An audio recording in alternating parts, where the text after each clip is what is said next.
Hello, hello. Hello, everyone. I want to welcome you to our April OCNA meeting.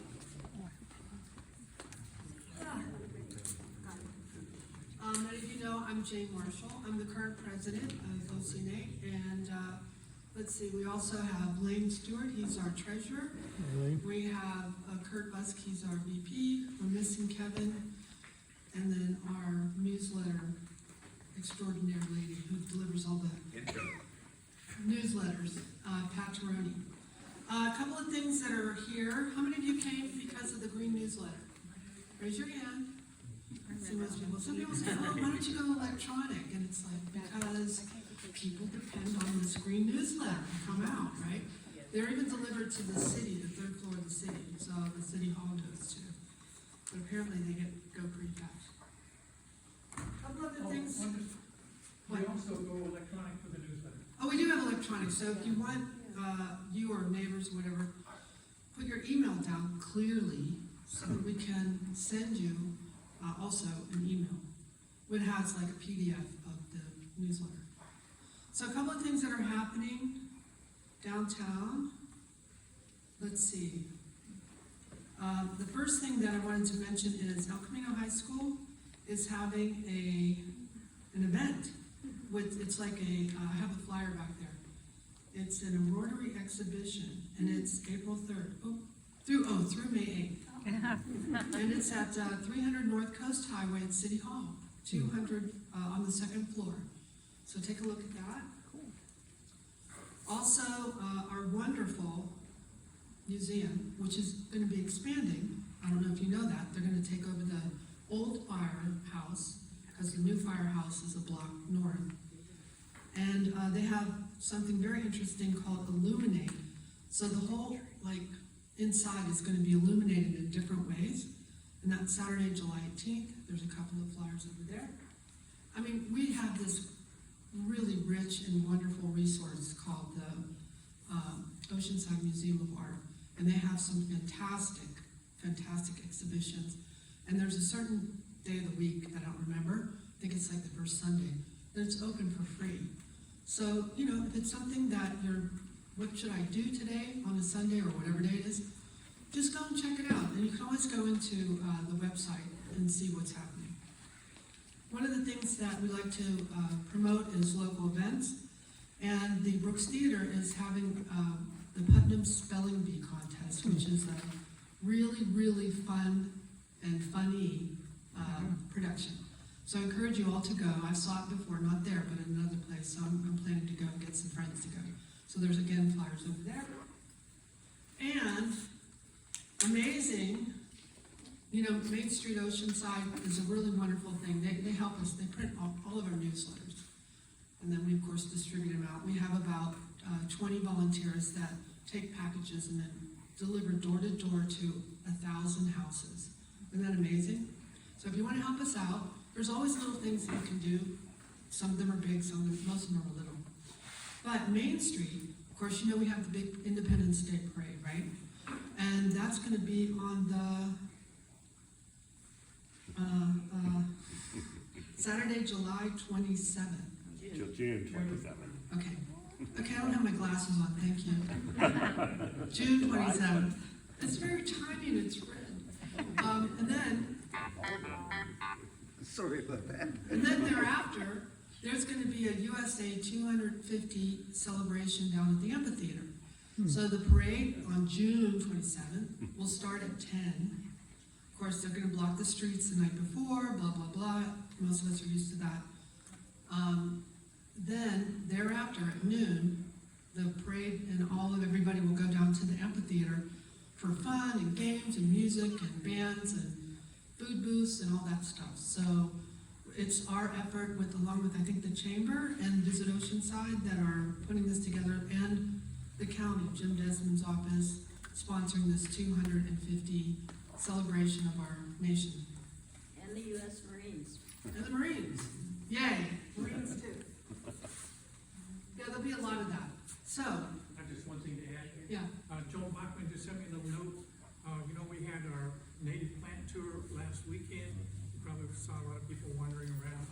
It has grown to about 180 people this year. So this year was like year 22. It gets a little bit bigger every year, and people from all over, actually we had people come down from LA this time. So we're pretty well known as a neighborhood. Great job, everybody, with your native plants. Thank you. Yeah, isn't that great? I used to volunteer with that, and they have experts, botanists type people that come and explain why these plants work well in this, and what kind of birds and bees it attracts, and all this. It's very, very, very interesting and educational.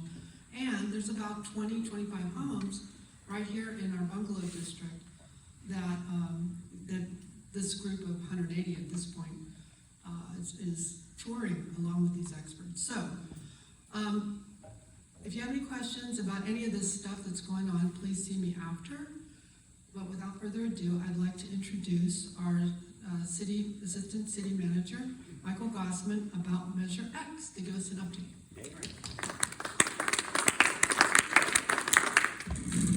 They said to eat the mic, so. Thank you, Jane, appreciate that. So, because there was a reference to plants, does anybody know what the official flower of Oceanside is? Official flower? There's an official flower since 1929. Don't know. There you go. Thank you. It is the Crimson Lake Bougainvillea. I don't know if it's native or not, but there you have it. That's your fun fact for the day. All right, so I'm going to give you an overview of Measure X, which is our half-cent additional sales tax that the voters approved in both 2018 and 2024. And then I'll go into some of the details on all the things that it's doing for the city. It's doing a lot, and there's a lot of different programs and capital projects and stuff that this thing has done. So just want to update you on that, because I shared with you when we were going to have it renewed. I came to this meeting and talked about it, so I think it was about time. So as I mentioned, it was originally approved in 2018. A half-cent additional sales tax generates about $18 to $20 million a year. And then in November of 2024, the voters approved renewing it pretty overwhelmingly with 70% of voter approval. The good news is all the funds stay local, and groceries and prescriptions are not taxed. We had an economic study done that found that 63% of the taxes are paid by tourists and non-residents. Nice. So it does a lot for the city, and it is a small amount to pay, in our opinion, for the amount of value that you get. So the primary focus on it is a general sales tax, so in theory it can be spent on anything, but we really focus it on public safety, roads, infrastructure, shoreline, youth programming, and to aid in homelessness. Additionally, one of the things that we have is a citizens oversight committee that's specific to this tax.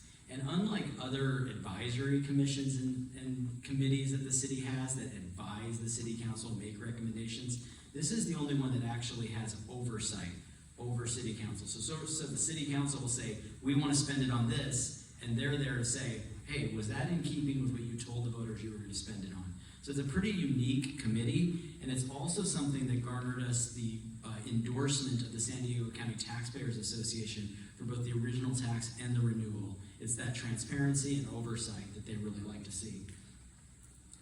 One of the main focuses, and I think you've seen a difference, obviously homelessness continues to be an issue, the side effects continue to be an issue, but we have seen improvements both in the level of services that are provided to homeless, but also in our counts, our annual point-in-time counts, we've seen reductions. So some of the things that the monies do is they fund the navigation center. The city of Oceanside did not have a shelter up until a few years ago, and the navigation center is a place where the police and others can refer people who are on the street and they want to get out of that cycle, and we partner with Interfaith Community Services to provide those services. We've also instituted a safe parking program that is fully funded by Measure X. A safe parking program is for people that are living in their car.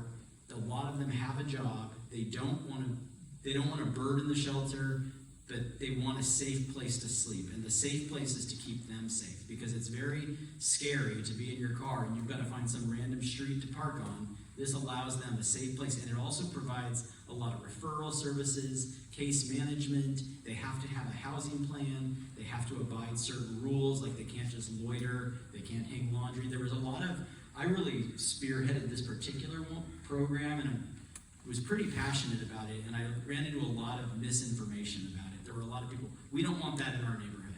And what people don't understand is it's only a nighttime program. It goes from 7 to 7 p.m. to 7 a.m. When you drive past it, all you see is a parking lot with cars parked in it. You don't see people hanging their laundry, having a barbecue, throwing tents up. It's nothing like that at all. So I think it's a really good thing to have for people who are on the margin. And oftentimes, if they don't have a safe place to park their car, they end up losing their car.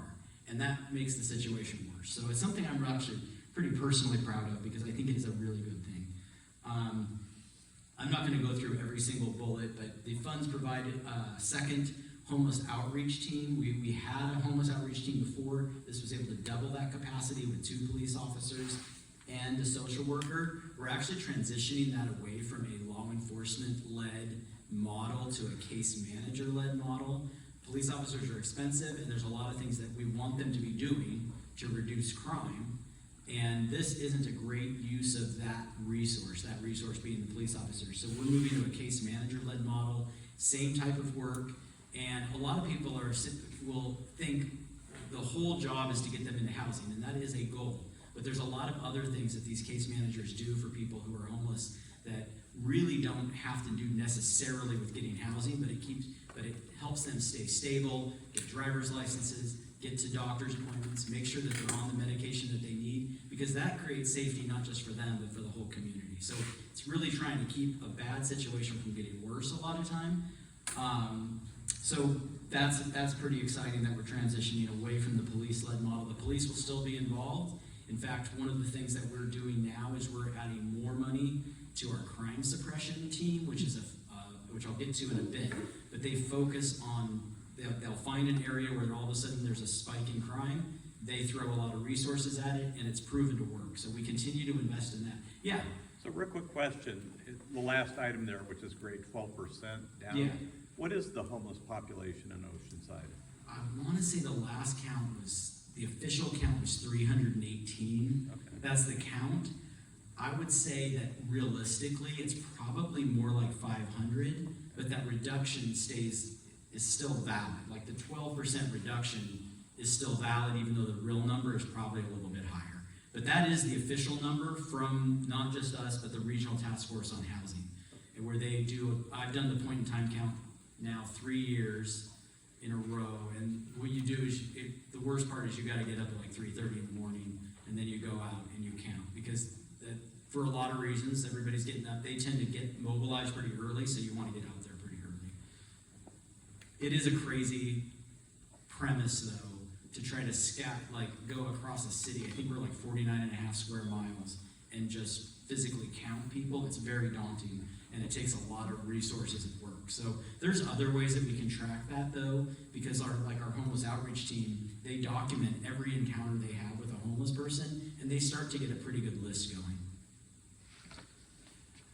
So we also funded a program manager that is operating, and they went out and they got grant funds for this encampment resolution program. This has been really effective. I'm actually blown. I'll be honest, I was a little skeptical when they started this program. We got $11 million to share with the city of Carlsbad to focus on the Buena Vista Creek area, all the way from like the Hobby Lobby, all the way down to the coast. And I've seen so many encampments get cleaned up and then they reinvent a couple weeks later. The first area that they started with was at the eastern end of the creek, or where the creek is in the city, and that was a really impacted area. We got complaints constantly for good reason, from the residents and the businesses around there. It's been over 3 months and it's still cleared out to this day. And we haven't put up fencing, we have cleaned out brush, and we've cleaned out a lot of places to hide, but I'll tell you, I went in there on the second count I ever did, and it was like 4:30 in the morning, and there were like 8 active campfires going in the midst of all this brush. So it was a really bad situation, And the people that are out of there also, we didn't just move them out. They're actually, were given housing vouchers, and there are a handful that are no longer in housing because they couldn't follow the rules, etc. But the vast majority of people at the result of this program are now no longer homeless. So if we can continue to show that that's a model that works, we're going to ask the state for more money to do the San Luis Rey River bed, and so hopefully we can continue to have that kind of success. I mentioned enhancing public safety, so we throw a lot of money at this police crime suppression team, which is both a combination of overtime and then 4 full-time officers that just target high crime areas. And just based on my experience with the city, you'd think that it's always the same neighborhood or always the same area, but these things come in waves, and you clean something up and then it goes away for a long time and then it comes back. And so this allows us to be more flexible and adaptive. We also funded additional traffic and e-bike enforcement for this year and next year, which is targeting both loud exhaust vehicles, which is a very difficult thing to enforce, and specifically e-bikes, which is becoming one of our biggest complaints that we hear about, because it's scary. The people at risk most are the e-bikers, and people don't want to hurt them. They don't want to hit them, but it's going to be a very risky situation sometimes, especially when you have kids that are 14, 15 years old, they have no driver's training, and these bikes go like 35 miles an hour in some cases. So it's really a pretty scary situation, so we're excited to be funding that. Another thing that Jane wanted me to add, it's not directly related to Measure X, but in this upcoming budget hearing in June, we're going to be recommending to the City Council, and I have every reason to believe that they'll accept it because they're aware of it, we've presented it to them, they've not balked at it, they seem supportive, but we're going to add 3 police officers, which will help bolster motor officers, because that frees up more spots for motor officers to come in and do this type of enforcement, which is a huge quality of life thing and something we hear about a lot. So we also funded the design of a police training facility and the construction of a police training facility. Currently, the shooting range and training is separate from the training facility itself. The shooting range is at the San Luis Rey water plant. It's now surrounded by houses. We get a lot of complaints during the week when they have to do qualifications and training. We want to have this indoor facility at our city operations center out on Oceanside Boulevard. It'll be fully enclosed, have great ventilation, have great sound dampening, and it'll be a place where our police can train regularly. And it's going to be co-located with the training that they do, like tasers and wrestling and all the things that police officers train on, including classroom stuff, like the law, I suppose. We also, as many of you probably know, because it's really right in your OCNA neighborhood, is we work with Main Street Oceanside to fund the Gatekeeper Security Company, and they have done a lot of, I lived in downtown in 2020 to 2023, so I saw this transformation, and it's really pretty incredible to see the change from what it was before. And just being in the city manager's office, I'm not exaggerating, there was a period where we were getting about a dozen complaints every single morning because businesses especially, would come to work, there would be human excrement left on their front door, broken glasses, and it was just getting, so this really has changed it, and it's a very proactive, I won't say aggressive, but I'll say assertive model for, and they also, the other piece that people don't realize, because there are critics of them, they're fewer and fewer far between now that people understand how they operate. I think there was a lot of assumptions made about what they were doing. They also do referrals. They refer them to our homeless programs. They're not just going out there and moving people along. They're trying to help. So, and I think they are doing a lot of good for the residents and businesses in the downtown area. So another area of public safety is our fire department. We did not have an EMT program prior to Measure X, and we now have an EMT program. That allows lower level personnel to relieve firefighters and paramedics who now can go on other calls. One issue that we run into is it's through no fault of the city, but when we take somebody to a hospital, we can't leave them until the hospital takes them. The hospital knows this, and so they will say, we're not taking them yet So our firefighters and paramedics were having to do wall time, they called it, for sometimes hours if the hospital was especially impacted. So what we do, having the EMTs available, that's just one, that's not the only thing they do, but that's one small thing they can do. And it's an example of how they're allowing firefighter paramedics to get back out into the firehouse or back out onto the street. We also constructed a fire training tower on Jones Road. We constructed a new fire station 1, I might have mentioned that. You probably have all seen that. That's right in the heart of CNA.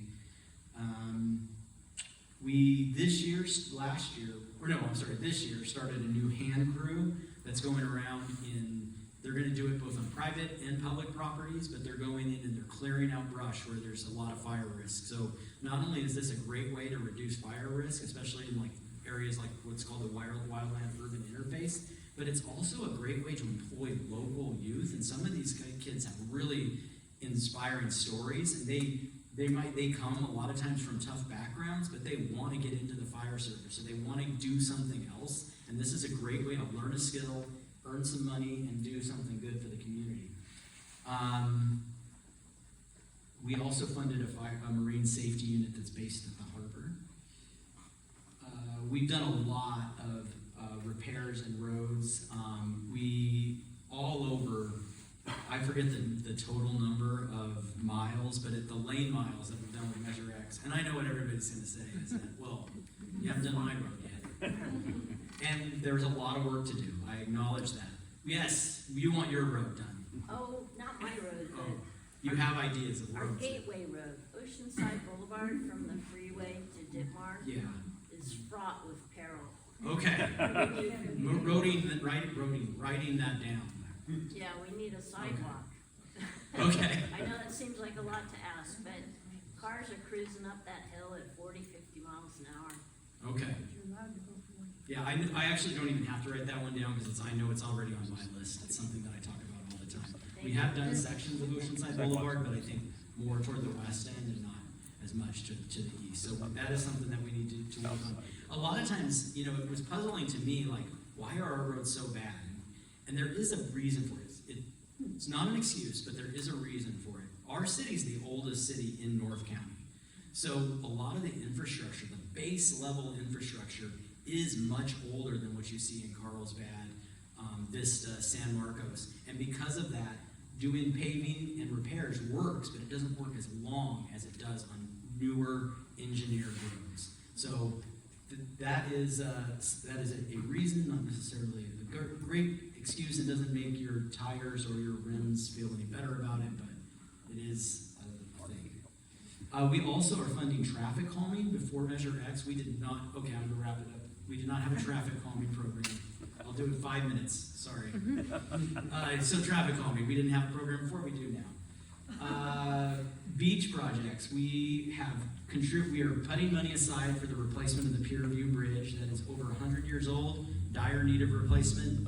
Really, without the Pier View Bridge, you don't have a pier, and a pier is obviously the trademark of Oceanside, right? So we installed new beach restrooms and staircases right there near the pier, just to the south, and the new police substation as well. And we're putting aside over $500,000 per year for sand replenishment projects. We actually are increasing that every year by 10%. So, youth programming, this was a fairly new one. We're putting money aside for nonprofits to do youth programming. This was actually, believe it or not, an idea of our police chief at the time, Fred Armijo. He was passionate about this idea that, you can do a lot with cops, but the best thing you can do to reduce crime in the future is to get kids on the right track. So it was something he was really passionate about. Lastly, I'll say there are still unmet needs, and we're looking for revenue enhancement and other opportunities to try to meet those needs. Our Oceanside Police Department headquarters is in a former, I know one half of it was a Miller's Outpost. And the other one was a what? Big Bear. Yeah, and so that was supposed to be temporary 25 years ago. That's not temporary anymore. And it does not meet the needs of our police department. And we not only have we outgrown it, but it was never a great facility on a permanent basis. So that's got a huge price tag attached to it, unfortunately, and we don't really have a way to fund that right now. Another one is Fire Station 8. We're paying a lease every single year in an industrial part of the southeast part of town for our Fire Station 8. We have a plot of land that we own. We just need the money to construct Fire Station 8. We need more sand on the beaches. We have a great plan. The Re-Beach project is something that I believe in. It's state-of-the-art. It's science-based. It could be a really cool thing, but it's like $45–50 million to construct. So we're moving forward. We're going to do that, but we're looking for ways to fund that. And then lastly, more paving. We need more and more. I mean, the amount of paving that we were doing before Measure X saw our pavement, our PCI, I can't remember what that stands for, Pavement Condition Index. It's a score you give pavement for the city, right? But the money that we were able to fund paving before Measure X meant that we were still losing PCI every year. Our roads were going to get worse and worse and worse.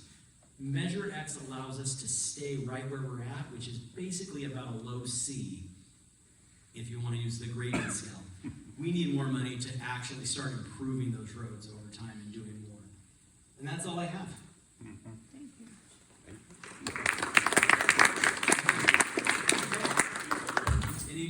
We'd be like 2 minutes for questions? Maybe people don't have questions. Nobody has questions, that's great. I did such a, oh, darn it. Okay, About these homeless people. yeah. When it's COVID hit, all this was stuff, or before or after, I don't remember.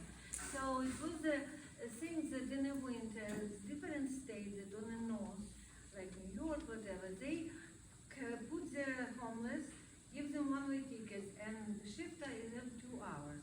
And I remember this was a mess, how much they were here, how stolen, like it was.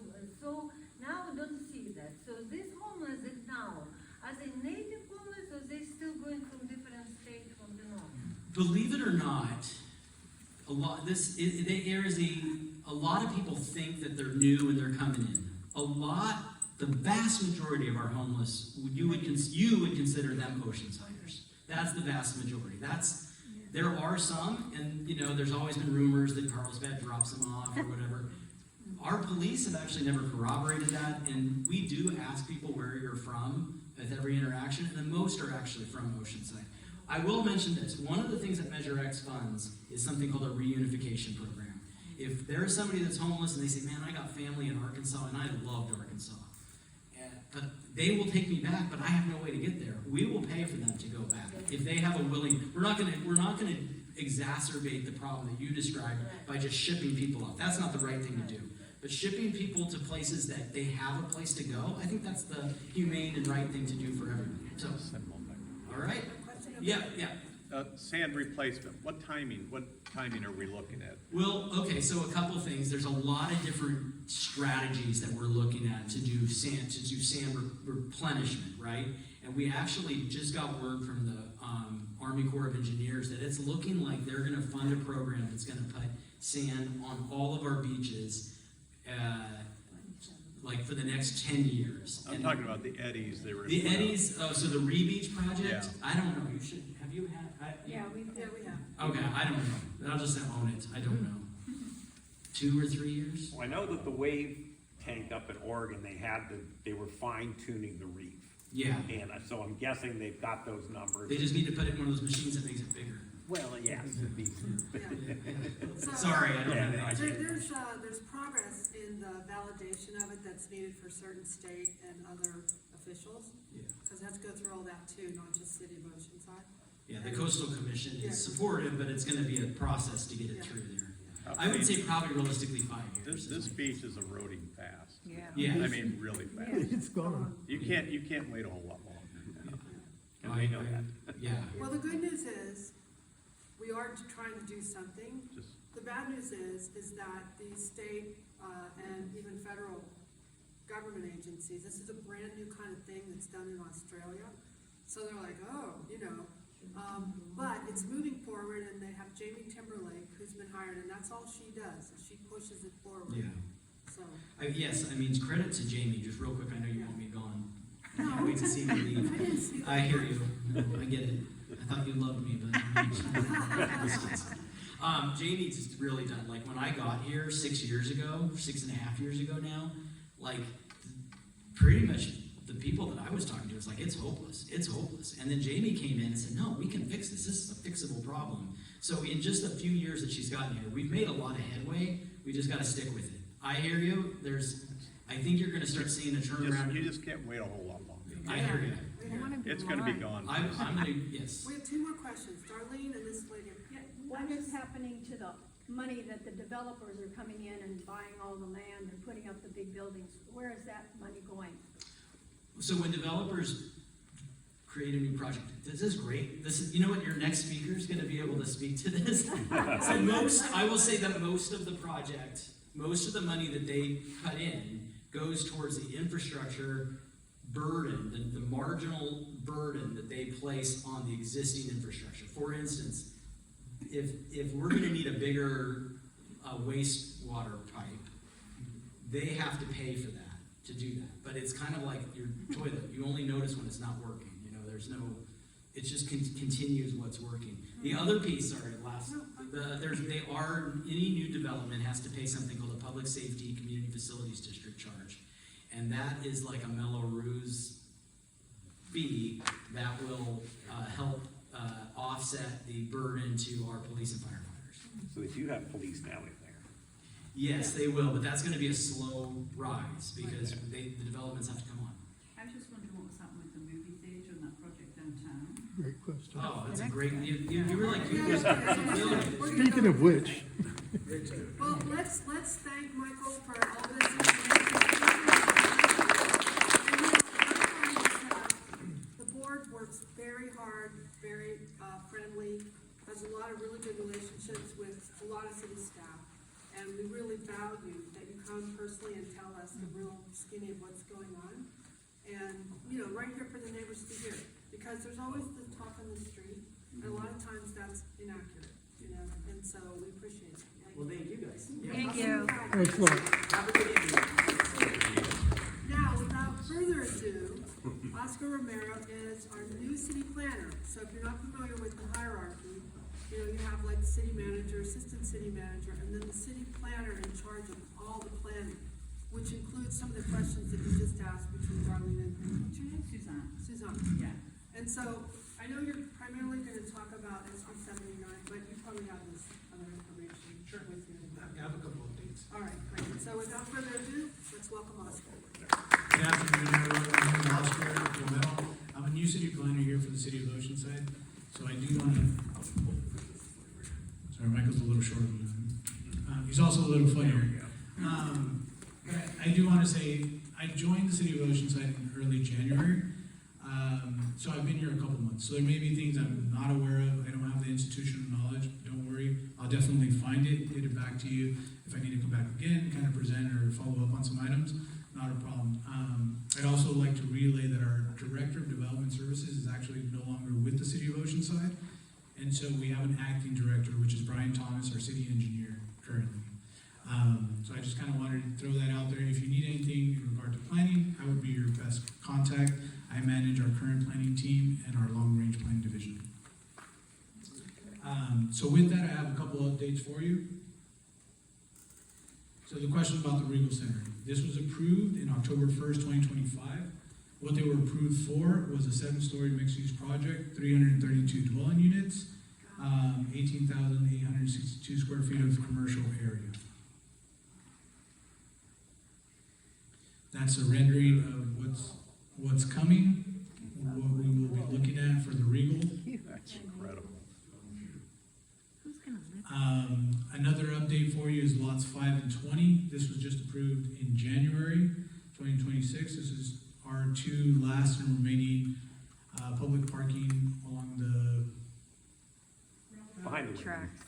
Is it on mission? Thank you. Yes. In that area, so blocks 5 was 193 dwelling units per acre. We have 7,868 square feet of commercial space. And then block 20 is 180 dwelling units per acre and 9,538 square feet of commercial space there. And where's that at? Where's that Off Pier View. Those two. You know, on Pier View will take you straight to the beach, right? As you go through the underpass, the 2 parking spaces that are on your left and right. So this would be a rendering of blocks 5, and this would be a rendering of block 20. Quick question. Sure. What are we doing about parking? As you're bringing in thousands, Yeah, the traffic and the parking. So these projects provided parking, but they use AB 2097, which doesn't require any parking when you're near public transit, which would be the TOD and transit center, which are within close proximity, half a mile. So due to that, there isn't too much. So there's no underground garages or set up? They do have for both blocks 5 and 20. I'm just saying Okay, they also used a couple other okay. Senate bills. Excuse me, and what about all the traffic this is gonna bring, our roads aren't that big? So traffic was analyzed, it's analyzed differently since it's this was a categorically exempt project. So we analyzed it under vehicle miles traveled, which is looking at the number of miles that are traveled within a certain area of the city. So this area didn't trigger anything needing traffic calming, traffic mitigation. So, our traffic engineers did review this project and that was the outcome. What's the occupancy rate of all these apartments downtown? Are they full or? I don't have that information. I can Curious. follow up with you. Yeah, are these curious. condos or apartments? These, I believe, are condos. Okay. Yes. So for all the extra commercial space, I mean, there's quite a bit of vacancies already in Yes, commercial yeah. downtown, and so everything seems to be mixed use now. There's a lot of extra commercial space. Yes. Are they planning to have those, are they possible to convert? Or is the city kind of accounting for the fact that there's maybe a bunch of empty commercial space? So I will say that commercial space throughout every jurisdiction, mixed use is something that we've all been pushed for a long time to have as part of your city. The only thing is, you're right, when it comes to occupancy, it does become difficult for the developer to have that. In this situation, I don't know what the demographic looks like for the city of Oceanside, but I know that commercial space is important for taxes and tax purposes, so I would assume that we were gonna continue to press them on having the commercial space that they've identified. And if it sits empty, is there any plan potentially for the city to deal with that, or are we just gonna have a bunch of empty? For the commercial space, that's more of an economic development question. Okay. Kind of, what the strategy is currently for commercial space. But I'll say this, and, we can check with Michelle Geller, our economic development director, but older commercial space, those buildings have already been purchased and bought. And so the demand and who they're pulling into those retail spaces is different than new construction and who's being pulled in there. I don't know, more beyond that. I just know it's not that you're not pulling the same retail. Yes. My question is, how these high-rise buildings that now growing like mushrooms in our areas, how they affect water supply, sewage system, how much tense will be, how this would affect? So that goes back to the original, or the question that came earlier, what are these developers doing as far as the infrastructure and how they're modifying the existing infrastructure that's out there? They are subject to differential impact fees. So this is, upsizing, piping, public improvements, sidewalks, making their streets wider if it's necessary, required as part of the general plan. So there are things that are being done and captured in order to accommodate the increase. But I'm asking directly about water supply, because we kind of, shortage of water, general talking in California. Plus, one river, because then one desalinization of the factory here, let's say, how all these people, this new come, how this will affect? Who think about that? Our city engineer thinks about that, and our utility division for water, yes. There's a couple of questions. Oh, real quick, has there been any thought, since these prices are going up and all these extra people, about, say, grocery stores for some of that? I know. Because I get that they're gonna throw in the restaurants, okay, we could have 20 more Italian restaurants. But grocery stores, because, again, when you take into the traffic consideration, you said, okay, well, there's a train. Well, can they take that train to the grocery store? I don't know if there is one right now. Train line. So, so again, these people need to go somewhere for that grocery store. So is there any larger capabilities? Or are they all gonna be just little corner stores. I like your question, very logical, very, Yeah. something to think about, but you're right. And to be honest, what we're doing and what we've been doing is trying to identify the general plan for a smart growth concept, right? Even though these high-rise buildings are going into these locations, the commercial space is supposed to accommodate the folks that are upstairs, or is supposed to accommodate folks that are within half a mile to be able to walk there. The issue is the market, right? It's difficult, like you said, restaurants are what the market is asking for, not a Ralph's or a Trader Joe's or some kind of small convenience store to accommodate or provide these amenities that we need. So that part is difficult, and that's kind of something that we can't necessarily dictate as the city, but yes. As far as pulling the grid and stuff, are we gonna have solar on these units? They should be solar ready. That they're gonna have solar, I don't remember. Yes. Well, I think a lot of folks may not understand is in 1975 was when all of this downtown redevelopment area was put forth and put on paper and codified with the height and all of that. And then now with what comes down from Sacramento, that if you're a quarter mile from a transit center, you can go 9 stories.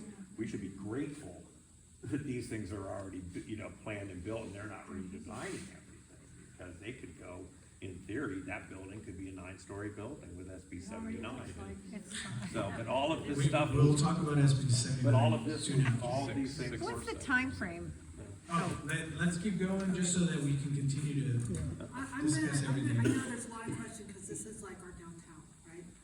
But I would like to suggest, if possible, that he finish generally the presentation. Sure. And then ask questions, and then I'm sure, Oscar, you'll come back. 'Cause Definitely. there's just, it's all happening all at once. So if we could do that, there's a lot of input, and I know a lot of that, but let's let him finish, and then Yep. we wanna hear about SB 79 too, right? So, thanks. Okay, so since SB 79 is a big ticket item, I'll just say that the Oceanside Transit Center was approved in November of 2025, and that's also another big project in our downtown area. They were approved for general plan amendment, zone amendment, local coastal permit amendment, or local coastal program amendment, for a mixed-use TOD and a specific plan for that area.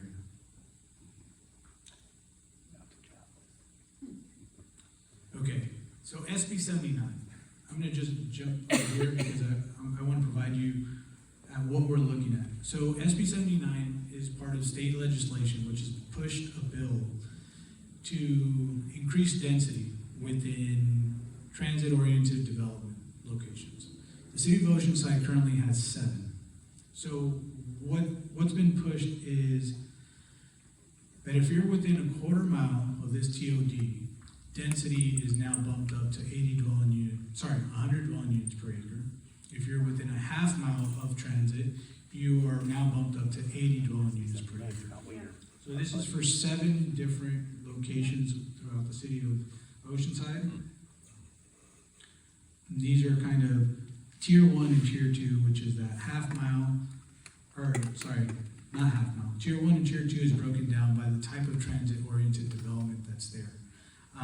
Tier 1 is gonna be our transit center. All the other ones are gonna be tier 2. And so the requirements as far as height, density, FAR requirements are all dictated by tier 1 and tier 2. So what is the city currently doing? How are we navigating this? To be honest, every city is having difficulty with this because not everyone knows how to address it. City of San Diego just went through, they're actually gonna go on May 7th to city council with what they're proposing on how to accommodate this. There's a couple variations in what they're doing. There's certain areas that you can exclude as part of your SB 79, which are considered low resource areas. There's also high fire severity zones. There's the 1 foot flood rise sea level.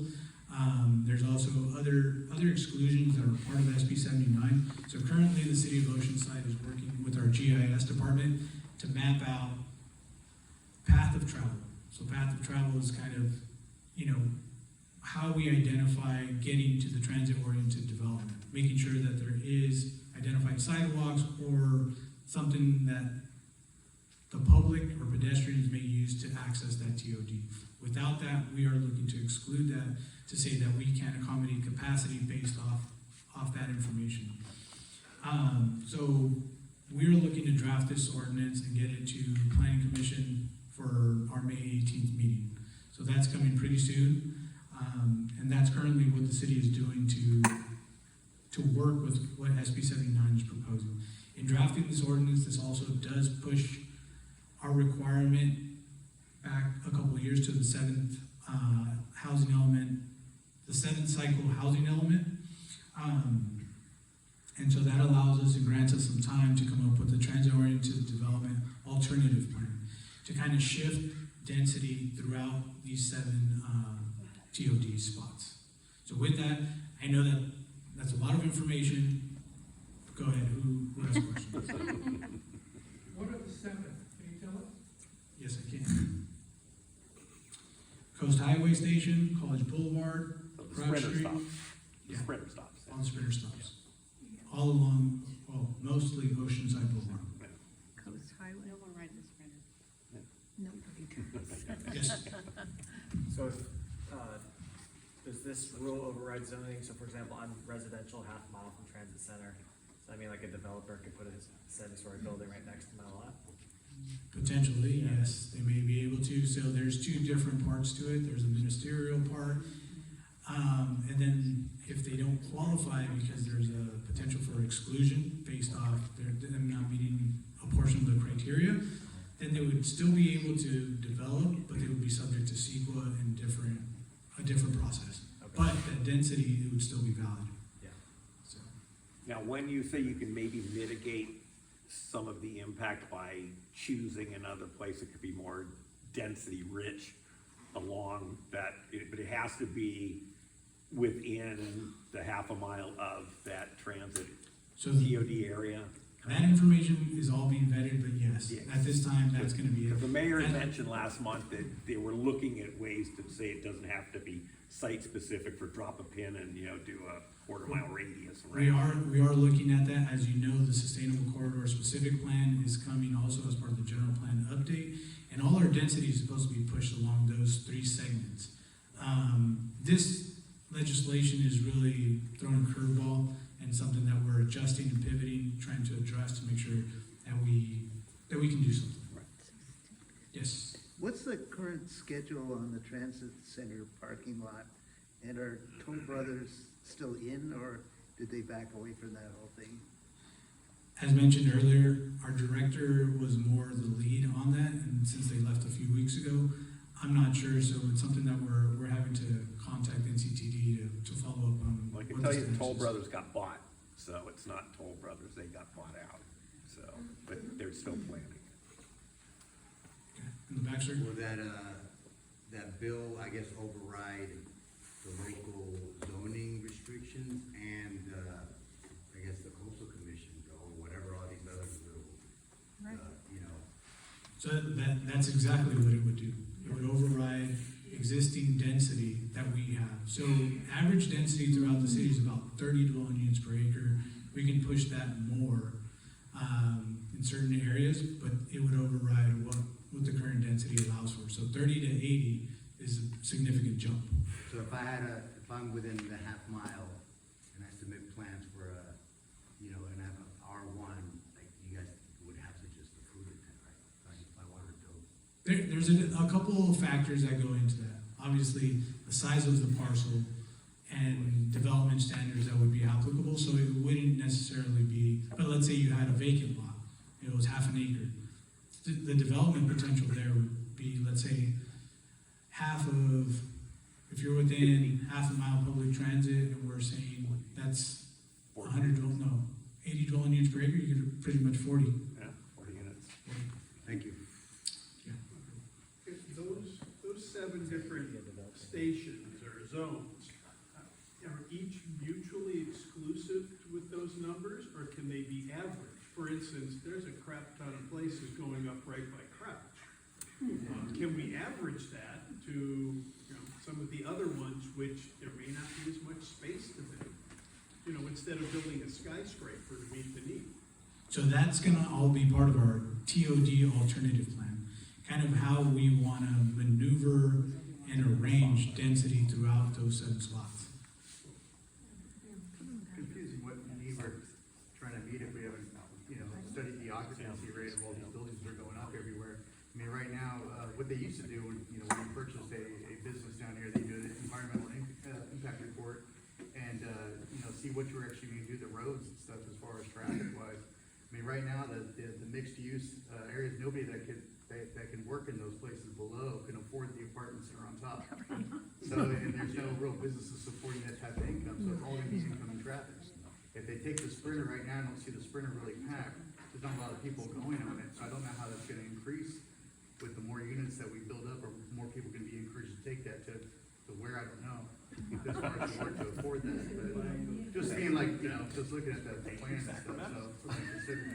I mean, did they look at the Sprinter and see the amount of people that Has don't nothing to take do it with and them doesn't have looking, anything to do? Nothing, it's just out of That's so Sacramento, dumb. and a gentleman named Just Scott came- Wiener up there that looked at that bill.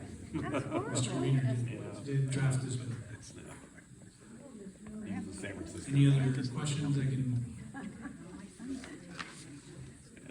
I think that, Yes.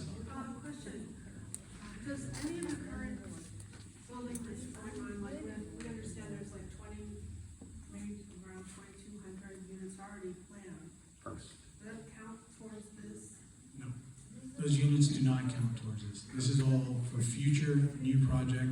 This bill goes into effect July 1st, 2026. Can it be reversed if we do? Well, depends who you vote for. Be careful. yeah. Okay, we have time for a couple more questions. So is there a requirement for how much development that has to occur under that bill? Sounds like, yeah. There is, basically, we're working on how we can, we're working on capacity numbers. So we're using our GIS system to kind of filter out what areas would not accommodate that path of travel and other sections of the legislation that we can use to kind of pull away from what the state is telling us density or capacity should be in the city of Oceanside. Would that just make the requirement lower, or does that mean that you just spread it out? No, this would be to lower it. To lower So, it overall? just to give a general number, let's say it's 100,000 that we're looking at for capacity wise here. We're looking at removing certain areas to say there is no path of travel, or stating that there are certain affordable housing, deed restricted areas that should be excluded as part of state legislation, to bring that number hopefully to the 70,000 versus the 100. And again, that's just a generality I'm throwing out there, and don't hold me to it. Now, when the state says in your 10-year census that you have to provide, I don't know what the number was for Oceanside, do we have to provide that much housing? Oh, 5,443. Okay, and then if we just put in 3,000 apartments, and we've got 700 coming down there, and we've got, does that mean we hit our number, and can we restrict what comes next? So if we've already hit our housing element, then we don't promote it? To be honest, RENA numbers are very much in question, especially with SB 79. It almost doesn't make sense that we have to meet those numbers while also accommodating capacity levels. So again, we are still trying to figure this out with the state HCD on what the requirement is here, so I don't have a good answer for you. And do you have to have your paperwork get together by July 1st, because other cities have asked for extensions because they say, LA said, we're too big, we can't come up with those numbers in a month and a half. At this time, we haven't asked for an extension. We're moving forward, as I mentioned, going to PC on May 18th and going to council soon after. Okay, so, this is a moving target, right? It's something that's ever changing, apparently. If you think with SB 9, 10, that's okay. 9, 10, anyway, the point being is that, Oscar's agreed to come back and update us on this, perhaps. We don't have meetings June, July, August, because people are on vacations and stuff. So September, maybe September, October, because then we'll have more time under his belt as well as more information that has been progressed. But what I'm really grateful to hear is that the city is not just standing idly by and in trying to figure out a strategy to mitigate this horrendous impact on our city, not just infrastructure, but resources on everything. And I'm really glad that it's in progress, and people aren't sitting idle. One last question, that's it, because then we gotta go, I have one more announcement. No? Okay. Who's moving in? That they expect to move in. where are they? A lot of people moving out. Well, I can know answer that's just that, how- okay? that's The how- answer is, they're not expecting all these people to move in. They're expecting it, supply to reduce the cost of housing. No, that's, Not, Yeah. not No, in I a mean, coastal we're not, community. but that's what it is. that's what it they is. think. And if you look at the Seagate's towers, the things that are over by the Lizard store, you know, off the Right. or Seagate's, yeah. You know, they wanna put 300 units, 300 square feet. I think it's 300. It's 180, 400 square 180. foot units. No, they're 300. Anyway, 300 square feet, you know, look, we could map that out on the tile here, they're both, you know, it's a foot, right? So there's things like that that we need to, you know, work with the city and try to give them opportunity or ideas to help mitigate this. They have experts working on this too, so. I want to thank Gossman. Thank you. Thanks a lot, man. Okay, so there's Welcome. another, thing. Carolyn, you wanna come up real quick? Carolyn has, information that may be important, depends on what's happening with this, so you wanna give everybody a brief overview? Yeah, this is something that just came, that just came to me today from South Oceanside. And there's a Sandak Transportation Committee meeting on Wednesday, 6 p.m., May 13th.